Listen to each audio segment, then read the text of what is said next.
What is up, guys, and welcome back to another episode of F1 2016 Mobile Career Mode. And today we are back for the German Grand Prix round number 11 in Season 5. You must go and see the previous episode if you've not already. I'm going to give you 3, 2, 1. I'm going to spoil it. I won the Russian Grand Prix, and I didn't just win, I absolutely... I tried to think of the correct adjective. Destroyed. We'll just stick with that. I absolutely destroyed everybody. As you're about to see on screen, this is some gameplay from the last lap. This in front of me is Nico Rosberg. As you can see in the top left, he was in second place. This is Rosberg getting lapped. Yes, I lapped the whole field. So, all I'm going to say is, don't get your hopes up to see a repeat of that today. To the Rhine Valley and the Hockenheim Ring, where we await the start of the highly anticipated German Grand Prix. So let's join the action down on the grid.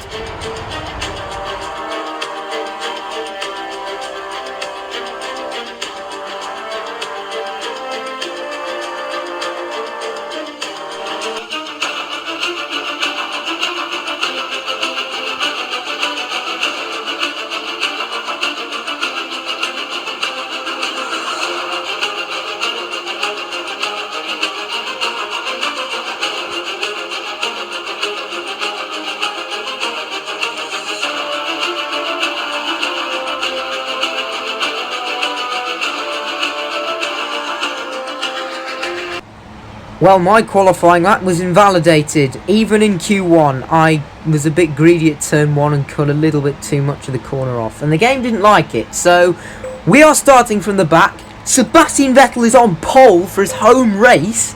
Let's see if the Ferrari could actually do a miracle drive and somehow keep the Mercedes behind. We're revving up to 5 red lights at the Hockenheim Ring. That is an absolutely appalling start from me.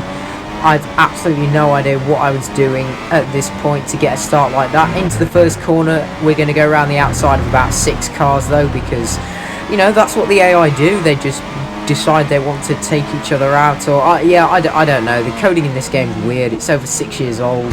I'm just trying to stay out of trouble if I can, but at the same time try and make overtakes. There's Wehrlein, Sainz and Bottas who were glued together.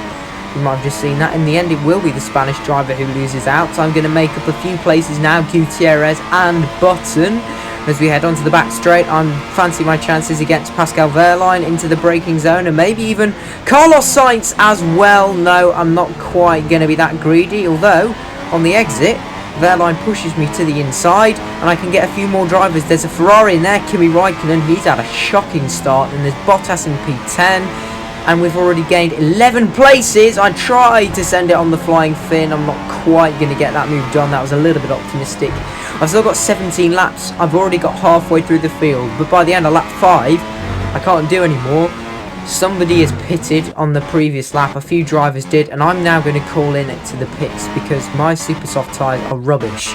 Which basically means that I want to commit to a 2-stop. I was a bit undecided for strategy at the start of the race, but given the tyre wear on the opening stint, I'm definitely committing to a 2-stop. So, on goes the soft tyres, and we'll go on to another set of super softs later on in the Grand Prix. We come out in P19. So now we're just going to see how good my pace is in clean air. That notification distracted me then. We've got Kevin Magnussen who's coming up in front. He's 1.7 seconds in front. Although, even though I managed to somehow get DRS, I don't know how that works. I'm still fairly confident I can outbrake him.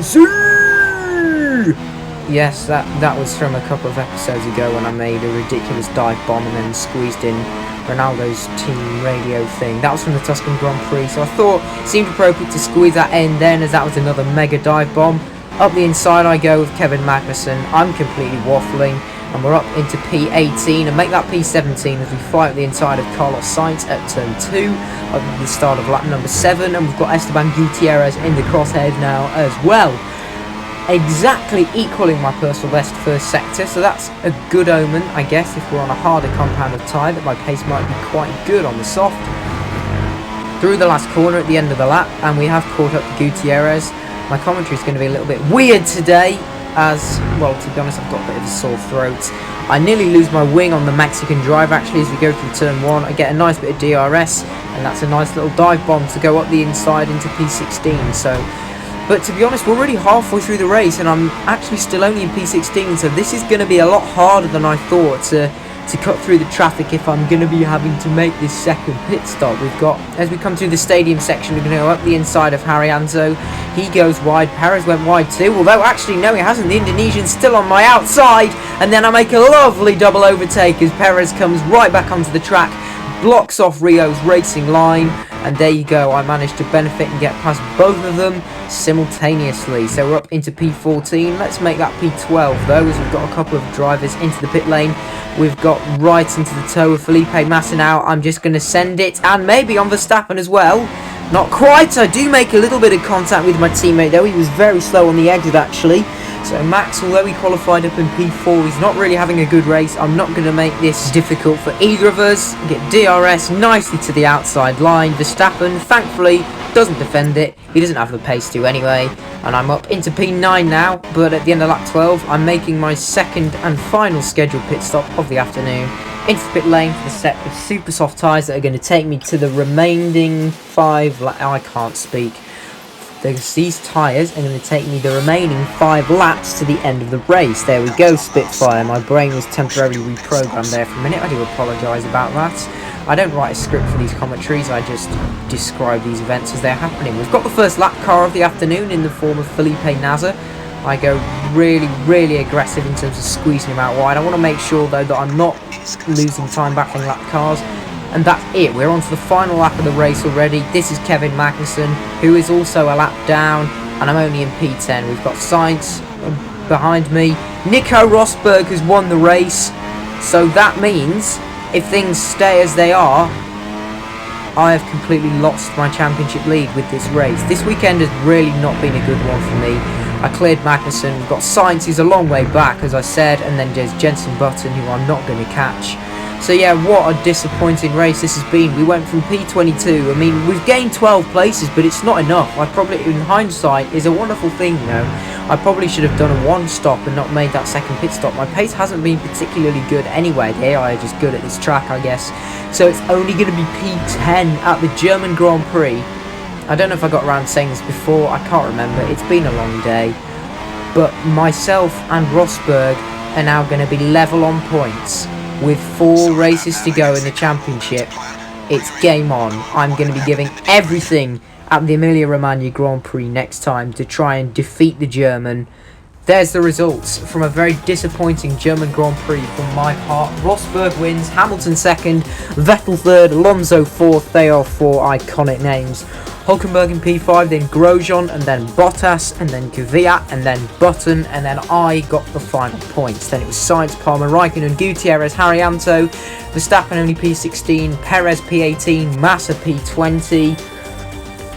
Yeah, it's not been a good season for Max. He's only 10th in the championship. I think he's only on 40 points, averaging about 4 points per race. There you go. There's the confirmation. Rosberg retakes the lead of the championship. We are level on points though. Hamilton's still only 20 points behind, so even Lewis is not totally out of the fight yet. Although, as you can clearly see, anybody further down than Hamilton, i.e. Vettel, is well out of the championship fight. Verstappen only in 10th, as I said, on 40 points. It's not being a good year for him. Not being a good year for the Manor drivers either. Neither of them have scored points yet. In the Constructors though, we're over 100 points behind Mercedes now after today's results. We're not going to win the Constructors, although I'm fairly confident we can wrap up P2. Manor still at the foot of the table. It's going to be close between Force India and Toro Rosso for 5th though. As we conclude another episode, that's it for today's video. If you enjoyed it, please be sure to like, share and subscribe. Don't forget to follow me on Instagram or join my Discord server. Both links are in the description below. And I'll see you guys all next time for the 3rd race this season at Monza, because Mugello and Imola are not in the game. We'll be at Monza for the Emilia-Romagna Grand Prix. Goodbye.